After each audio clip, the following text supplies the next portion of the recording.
Bismillahirrahmanirrahim. Assalamualaikum warahmatullahi wabarakatuh. Innal hamdalillah nahmaduhu wa nasta'inuhu wa nastaghfiruh. Asyhadu an la ilaha illallah wa asyhadu anna Muhammadan abduhu wa rasuluh. Allahumma shalli ala sayyidina Muhammadin wa ala alihi wa ashabihi ajma'in, amma ba'd. Fa ya ayyuhan nas ittaqullaha haqqa tuqatih wa la tamutunna illa wa antum muslimun. Qala ta'ala ya ayyuhalladzina amanu ittaqullaha haqqa tuqatih wa la tamutunna illa wa antum muslimun. Qala aidan Rasulullah sallallahu alaihi wasallam ليس الغنى عن كثرة العرب ولكن الغنى غنى النفس. صدق الله العظيم وصدق رسوله النبي الكريم ونحن على ذلك من الشاهدين والذاكرين والحمد لله رب العالمين. Sidang jemaah Jumat yang dimuliakan Allah Subhanahu wa taala.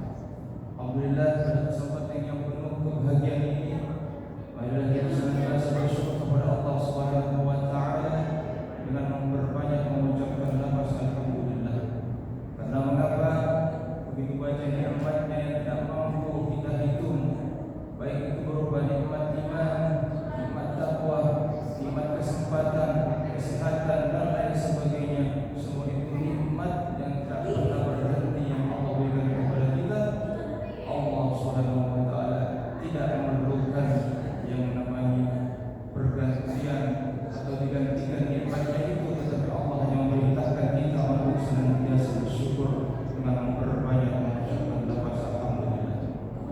Salawat dan salam kita curahkan kepada Nabi Allah, Nabi yang kita cintai, yakni Nabi besar Muhammad sallallahu alaihi wasallam, Nabi yang insyaallah yang akan memberikan syafaat kepada kita sekalian.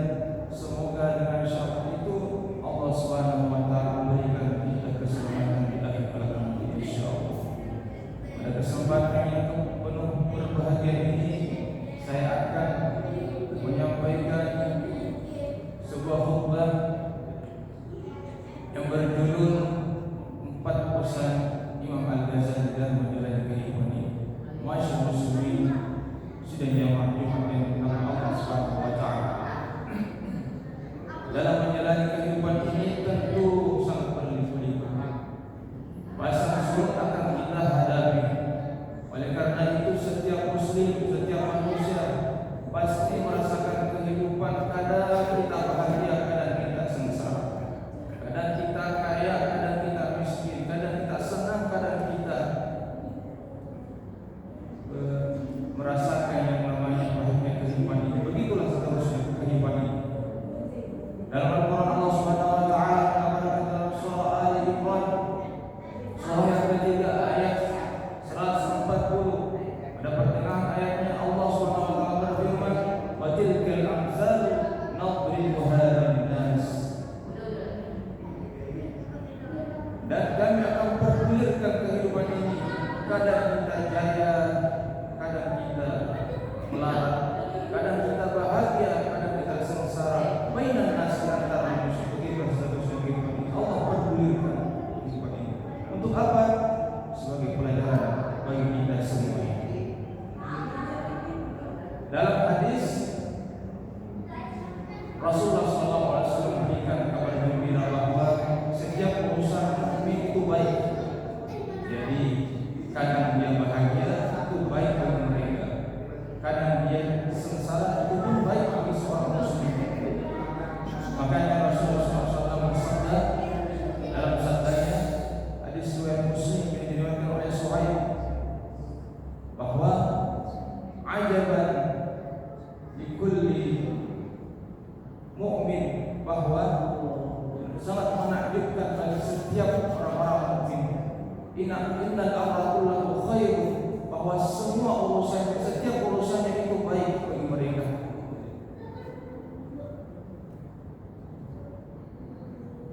Walaysa dzalika li ahadin illa lil mu'min, dan tidak diberikan kepada manusia yang lain kecuali mereka yang beriman. Jadi in asabathu syarrun syakran, jika dia diuji dengan musibah, jika dia diberikan yang namanya musibah, dia senantiasa sabar atas musibah yang menimpa. Maka hal itu baik bagi seorang mukmin. Kemudian apabila dia ditimpa yang namanya kenikmatan, dia bersabar dengan nikmat itu, dia senantiasa bersyukur. Maka dia pun demikian, ini juga baik bagi seorang mukmin. Jadi kebahagiaan, kesengsaraan itu semuanya baik bagi seorang mukmin. Jika dia ditimpa dengan kecelakaan, musibah, dia bersabar, dan ketika dia ditimpa yang namanya kebahagiaan, dia bersyukur, maka semua hal itu baik bagi seorang mukmin. Sudah jamaah yang dimuliakan Allah Subhanahu wa taala. Dari hadis ini sungguh bagi seorang mukmin tentu dia akan senantiasa dalam menjalani kehidupan ini, dia akan menjalaninya dengan penuh dengan kebahagiaan. Karena yang namanya kebahagiaan tidak mesti punya harta banyak, tidak mesti kita hidup bahagia, tetapi yang namanya kebahagiaan itu apabila seorang mukmin memiliki hati yang kaya, hati yang tenang, hati yang senantiasa bahagia, itulah sejatinya hati yang dimiliki, yang baik dimiliki oleh seorang mukmin. Oleh karena itu, jika seorang kaya dari hal kekayaan dia memiliki banyak harta, namun belum tentu hatinya kaya. Oleh karena itu hadis yang kami sampaikan tadi, laisa ghina an kasratil 'arab walakinna ghina minan nafs, bahwa Rasulullah SAW berpesan, kekayaan sesungguhnya itu bukanlah kaya harta, tetapi kaya hati. Sudah jamaah yang dimuliakan Allah Subhanahu wa taala. Dari penjelasan ini Imam Al-Ghazali memberikan kita motivasi bahwa dalam menjalani kehidupan ini ada 4 tipe manusia dalam menjalani kehidupan ini. Pertama, ada yang diberikan kebahagiaan di dunia tetapi mereka sengsara di akhirat. Saqim fid dunya wa saqim sa'im fid dunya wa saqim fil akhirah. Mereka diberikan kebahagiaan di dunia tetapi mereka celaka di akhirat. Orang seperti ini diberikan kekayaan sama Allah di dunia, diberikan jabatan pangkat yang tinggi, tetapi mereka lupa sama Allah, mereka jauh dari agama Allah, tidak mau mendengarkan nasihat, mereka dengan kekayaannya menzalimi sesamanya. Memang orang ini bahagia di dunia, tetapi nanti di akhirat akan mendapatkan siksa. Nauzubillah min dzalik. Golongan yang kedua, kata Imam Al-Ghazali, bahwa ada orang yang diberikan kebahagiaan di dunia juga kebahagiaan di akhirat. Sa'id fi dunya wa sa'id fil akhirah. Golongan inilah yang paling baik. Sudah diberikan kekayaan sama Allah di dunia, di akhirat pun dia senantiasa diberikan nikmat yang sempurna. Orang ini masih hidupnya dia senantiasa memanfaatkan anugerah Allah. Dengan kekayaannya dia senantiasa bersedekah, berinfak, berzakat dan lain sebagainya. Dengan kekayaannya dia senantiasa menyantuni anak yatim, membantu saudara-saudaranya yang memerlukan. Orang seperti ini dengan kekayaannya dia senantiasa mendekatkan diri kepada Allah, rajin beribadah, salat, zikir dan lain sebagainya. Insyaallah orang seperti ini akan mendapatkan keberuntungan di dunia wal akhirah. Itulah golongan yang kedua, menurut Imam Al-Ghazali. Golongan yang ketiga adalah menjalani kehidupan ini menurut Imam Al-Ghazali, yakni orang yang hidupnya di dunia ini penuh dengan kekurangan, kesederhanaan, namun demikian di akhirat nanti dia mendapatkan kebahagiaan. Saqim fid dunya wa sa'im fil akhirah. Jadi hidupnya di dunia ini serba kekurangan. Kadang makan pagi tidak makan malam, bahkan seharian kadang dia tidak makan, serba kekurangan. Tetapi dengan kekurangan itu dia tidak lupa sama Allah Subhanahu wa taala. Dia meyakini bahwa kehidupan ini hanya sebentar, dan sebentar tidak lama kita akan kembali kepada Allah. Dia yakin bahwa ada akhirat.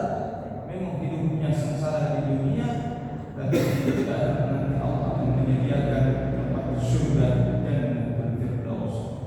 Itulah golongan yang akan Allah Subhanahu wa taala berikan kesenangan di akhirat kelak. Di dunia Allah berikan kesusahan, kepayahan, tapi insyaallah kelak Allah berikan kebahagiaan yang sempurna. Inilah golongan yang ketiga. Golongan yang terakhir kata Imam Al-Ghazali, inilah golongan yang sangat buruk. Jika golongan yang ketiga tadi masih mendingan, tetapi yang golongan terakhir inilah yang sangat buruk. Siapakah mereka? Yakni orang yang hidup di dunia sudah celaka, sengsara, apalagi di akhir kelak lagi akan mengalami kesengsaraan. Syaqiyun fid dunya wa syaqiyun fil akhirah. Hidupnya sengsara di dunia, sudah miskin, fakir, serba sederhana, pakaian compang-camping, kadang makan sehari, kadang tidak makan. Tetapi dengan kemiskinannya, dengan kefakirannya, dia pun juga lupa sama Allah, jauh dari agama, tidak mau mendengarkan nasihat-nasihat ulama, tidak mau berkumpul sama orang-orang saleh.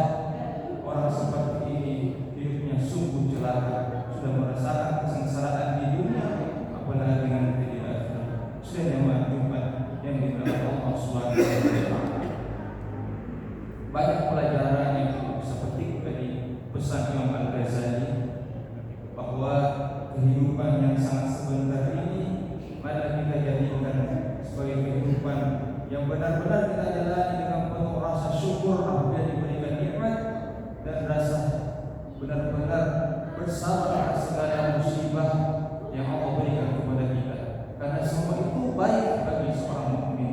Dalam Al-Quran Allah Subhanahu wa taala mengabarkan kabar gembira bahwa dalam surah Al-Hadid, surah yang ke-57 ayat 21 sampai 22, Allah Subhanahu wa taala berfirman, "Ma asaba min musibatin fil ardi wala fi anfusikum illa fi kitabin min qabli an nabraha inna dzalika 'ala Allahi yasir likay la ta'sau 'ala ma fatakum wa la tafrahu bima atakum."